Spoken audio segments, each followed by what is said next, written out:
नमस्कार, मैं हूं पवन त्यागी। एक बहुत बड़ी खबर कुमार विश्वास को लेकर आई है।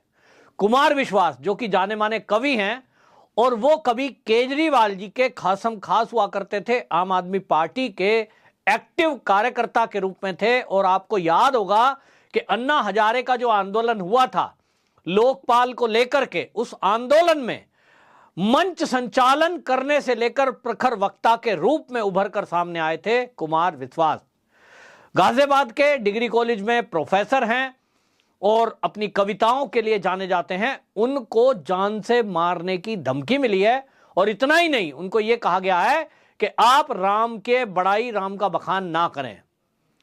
उन्होंने इस बात को लेकर के जो कुमार विश्वास के मैनेजर हैं, वो मैनेजर ने जो है प्रवीण पांडे, इन्होंने गाजियाबाद के इंदिरापुरम थाने में इस बाबत एप्लीकेशन दी, शिकायत दर्ज कराई कि मेल के जरिए किसी व्यक्ति ने उनको धमकी दी है और यह तक कह दिया कि मैं शहीद उधम सिंह की शपथ लेता हूं कि तुझे मारूंगा। अब यह धमकी की एप्लीकेशन आप जानते हैं कि गाजियाबाद में दी गई। बाबा जी की पुलिस है, तत्काल एक्शन में आई और इस मेल के भेजने वाले का आईपी एड्रेस पता लगाकर उसके घर तक पहुंच गई और उसको गिरफ्तार कर लिया। पता चला कि यह व्यक्ति जो है मध्य प्रदेश का रहने वाला है और मध्य प्रदेश के इंदौर शहर का रहने वाला लोकेश शुक्ला नाम का व्यक्ति। जब पुलिस ने इसकी फाइल खंगाली तो पता लगा कि यह केजरीवाल जी की पार्टी का सपोर्टर है, यानी आम आदमी पार्टी से इसका संबंध है और यह केजरीवाल जी इसके नेता हैं। और इसने बाकायदा पुलिस को यह कहा कि क्योंकि कुमार विश्वास हर मंच से केजरीवाल की पोल खोलता है, उनका मजाक उड़ाता है और इसलिए मैंने यह मारने का तय किया। अब आप समझ सकते हैं कितना खतरनाक बात हो गई है। जिस तरह से पंजाब में यह एक किलिंग हो रही है कि चुन चुन कर हिंदू और हिंदूवादी नेताओं को मारा जा रहा है, इसी तरह अब यह पैर पसारता जा रहा है कि आम आदमी पार्टी के विरुद्ध यदि कोई बोलेगा तो सवाल यह है कि क्या उसको मार दिया जाएगा। राम की अगर कोई बात करेगा, राम जी का गुणगान करेगा, तो क्या उसको मार दिया जाएगा। यह असल में एक सोची समझी रणनीति है और एक बहुत बड़ी साजिश है जिसका खुलासा पंजाब से हुआ था। और अभी पंजाब में जो शिवसेना के नेता जो सूरी है, उनकी जब हत्या हुई थी, उसके बाद से जो एजेंसियों को पता चला वो ये कि अब जो पाकिस्तान में आतंकवादी बैठे हैं, बब्बर खालसा जो ग्रुप है, जो खालिस्तानी मूवमेंट चलाने वाले लोग हैं, उन्होंने असल में क्या किया है कि अब जिस तरह से सुपारी दी जाती है गैंग और गिरोह को, अब उन्होंने अपना रूप बदला है, अपना अपराध करने का तरीका बदला और उन्होंने आम जनता को इसके लिए हायर किया, पैसे दिए और लोगों की हत्या कराने का प्रण किया। इसके कारण आप देखें जो राम रहीम के डेरे हैं, डेरा सच्चा सौदा, उस सच्चा सौदा से मिले हुए व्यक्ति की भी पंजाब में इसी तरह सरेआम गोली मारकर हत्या कर दी गई थी। पुलिस ने जो इन्वेस्टिगेशन किया तो पता चला कि वो इसी तरह के लोकल स्तर के गुंडे थे जिनको उस डेरा प्रेमी को मारने का सुपारी दी गई। इसी तरह एक गिरोह को सिद्धू मूसेवाला को मारने के लिए सुपारी दी गई।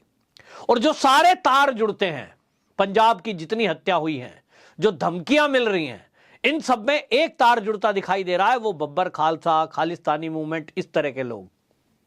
अब कहीं ना कहीं पंजाब में जब आम आदमी पार्टी की सरकार है, वहां की पुलिस पर उपेक्षा का ये आरोप लग रहा है कि वो ठीक से काम नहीं कर रही। लॉ एंड ऑर्डर की सिचुएशन पंजाब में दिन पे दिन खराब होती जा रही है। ये तो एनआईए हमारे देश की है जो एक्टिव है और एनआईए के एक्टिव होने से ऐसे मंसूबे पालने वालों पर प्रहार हुआ है। तो अब सवाल यह उठ रहा है कि कुमार विश्वास को जिसने धमकी दी है वो भी एक हिंदू है और वो मध्य प्रदेश से है। तो क्या अब इस तरह से कई बीजेपी समर्थित या बीजेपी के टॉप लीडरशिप या हिंदूवादी नेताओं को इस तरह से मारने की कोई षड्यंत्र किया जा रहा है? उनको धमकी दी जाएगी और फिर मार दिया जाएगा? क्योंकि पंजाब में जो ये अपराधियों पर काम किया एनआईए ने, तो ये खुलासा हुआ है कि ये जो आतंकवादी गुट हैं, क्योंकि इनके ऊपर एजेंसियों की नजर रहती है और इसलिए इन्होंने रूप बदल दिया है, तरीका बदल दिया कि आम आदमी को इसके लिए हायर करो। ये तो मेल भेजना, धमकाना, ये ऐसा हो गया, पहले अपने आप को आप बता दें, दहशत फैला दें, और दहशत ही फैलाना आतंकवादियों का काम है। तो बहुत गंभीर मुद्दा है। इसको लेकर जो कुमार विश्वास है, उन्होंने गृह मंत्रालय को भी रिपोर्ट लिखी, और आपको यह बता दूं कि गृह मंत्रालय इस गंभीरता को पहले ही समझ रहा था कि जिस तरह से कुमार विश्वास बेबाकी के साथ अरविंद केजरीवाल की पोल खोलते हैं। उन्होंने हाल ही में आप देखें कि एक वीडियो भी वायरल हुआ था जिसमें केजरीवाल जी हंसी मजाक कर रहे थे, और उस हंसी मजाक में किस तरह की बातें कर रहे थे। कुमार विश्वास कह रहे थे कि भाई आप तो एक्टिंग बड़ी अच्छी कर लेते हो, लोगों को मूर्ख बनाता है, और हर मंच से वो केजरीवाल की पोल खोलते हैं कि भाई हमने एक आंदोलन खड़ा किया था और एक व्यक्ति कसम खा रहा था कि मैं राजनीति में नहीं आऊंगा, वो राजनीति में आ गया तो हम सब लोग अलग हो गए। तो कुमार विश्वास का अलग होना और केजरीवाल की पोल खोलना, ये कुछ लोगों को पसंद नहीं आ रहा। आम आदमी पार्टी के समर्थक इस हद पर आ जाएंगे, ये तो किसी ने भी नहीं सोचा था। अब ये व्यक्ति कह रहा है कि साहब जो है, मैंने तो इसी वजह से कहा और शपथ ली कि मैं मार दूंगा। अब हालांकि धमकी देने के आरोप में गिरफ्तार किया गया है, उत्तर प्रदेश की पुलिस इसके तार खंगाल रही है, लेकिन इस पर कुमार विश्वास ने भी चुटकी ली है। उन्होंने ट्वीट किया है, और ट्वीट करते हुए कहा है कि अब केजरीवाल के चिंटू उन्होंने मतलब चेलों के लिए इस्तेमाल किया है। उन्होंने कहा अब केजरीवाल के चिंटू भी मुझे धमकी देंगे कि हम राम का गुणगान ना करें। उन्होंने कहा ऐसे रावण भी था इस दुनिया में जो आज कहीं नहीं है, रावण भी गया। तो ये जो अहंकारी लोग हैं इस तरह से, ये इनका भी अंत होगा। अब कुमार विश्वास ने ये गृह मंत्रालय को भी दी है, हालांकि इसमें गंभीरता से जांच हो रही है, क्योंकि हमने देखा है कि जिस तरह से पिछले दिनों इस तरह के नेताओं पे हमले हुए हैं और कई तो हत्याएं हो गई, इसको देखते हुए एजेंसियां कोई इस तरह का रिस्क नहीं लेना चाहती कि जिससे किसी एक व्यक्ति की इस तरह से हत्या हो या इस मामले को लेकर के कोई बवाल मचे। लेकिन आप देखिए कि यह कितना गंभीर है कि केजरीवाल की बुराई करना, अगर ऐसे व्यक्ति को धमकी देंगे तो इससे एक मैसेज देना चाहते हैं कि आप केजरीवाल के विरुद्ध अगर एक शब्द भी बोलोगे तो आपकी खैर नहीं है। इस पर बहुत गंभीरता से एजेंसियों को चिंतन करना चाहिए। लेकिन एक समस्या देखिए आप कि किस तरह की राजनीति आज देश में हो गई है। आप देश के प्रधानमंत्री को जो चाहे बोलो, मौत का सौदागर बोल दिया किसी ने कह दिया चौकीदार चोर है, कोई कुछ बोलता है, कोई कुछ बोलता है। तो क्या भारतीय जनता पार्टी के लीडर, भारतीय जनता पार्टी के कार्यकर्ता उस व्यक्ति के घर या उसके ऊपर हमला करते हैं, हमला करने की सोचते हैं? निश्चित रूप से नहीं।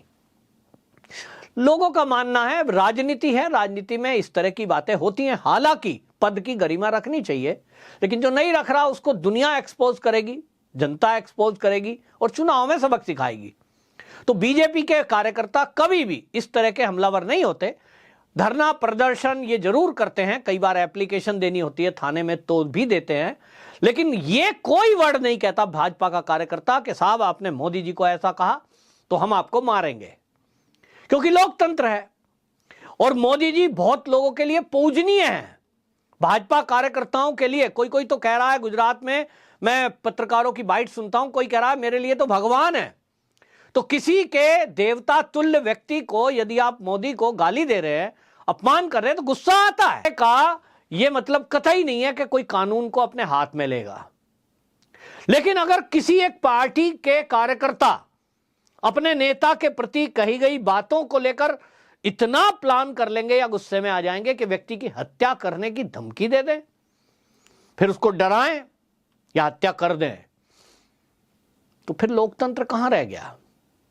नए तरह की राजनीति करने के लिए आए केजरीवाल इस पर क्या बोलेंगे? क्या वो पूरे देश के अपने कार्यकर्ताओं को संबोधित करते हुए ये कहेंगे कि भाई किसी को भी इस तरह का बयान ना तो देना है, ना इस तरह की कोई धमकी देनी है, और कदम तो बिल्कुल नहीं उठाना, क्योंकि हम एक लोकतंत्र में रहते हैं। यहां आपको किसी की बात पसंद आना ना पसंद आना ये आपके निजी विचार हो सकते हैं। इसमें अगर आपको आपत्ति है तो आप आपत्ति दर्ज कराइए, पुलिस में FIR कराइए।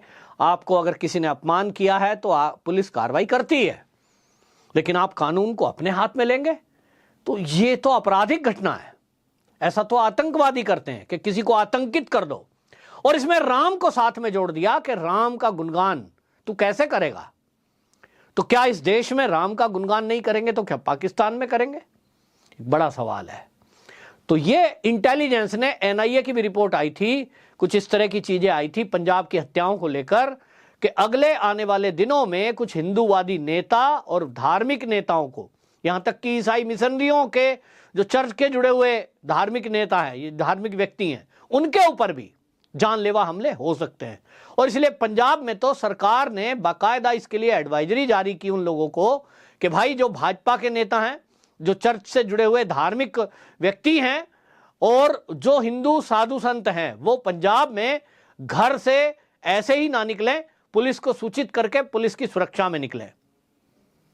अब अगर ऐसा इस भारत में होगा कि धार्मिक नेताओं को, या धार्मिक, उसको नेता नहीं बल्कि साधु संत कहना चाहिए, धार्मिक व्यक्तियों को यदि बोलने की आजादी नहीं है, अपने धर्म का प्रचार प्रसार की आजादी नहीं है, और उनको हत्या की धमकी नहीं तो उनकी हत्या करने की षड्यंत्र किए जाएंगे, तब फिर इस भारत में जो लोकतंत्र है ये कहां बचा?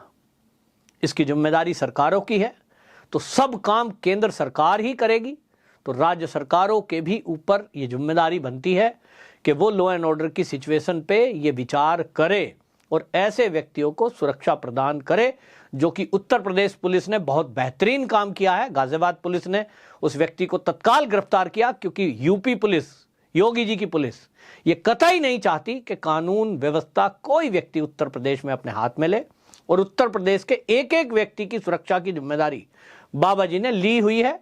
और इसलिए यूपी के लोग कहते हैं भाई हम तो समझ लीजिए कि एक अवतार पुरुष के प्रदेश में रह रहे हैं, हमें कोई प्रॉब्लम होने वाली नहीं है जब तक बाबा जी यूपी में मुखिया के रूप में हमें मिले हुए हैं।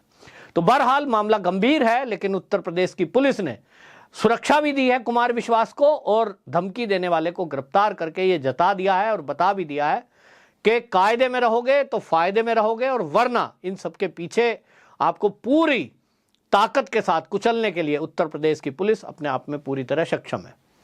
वंदे मातरम।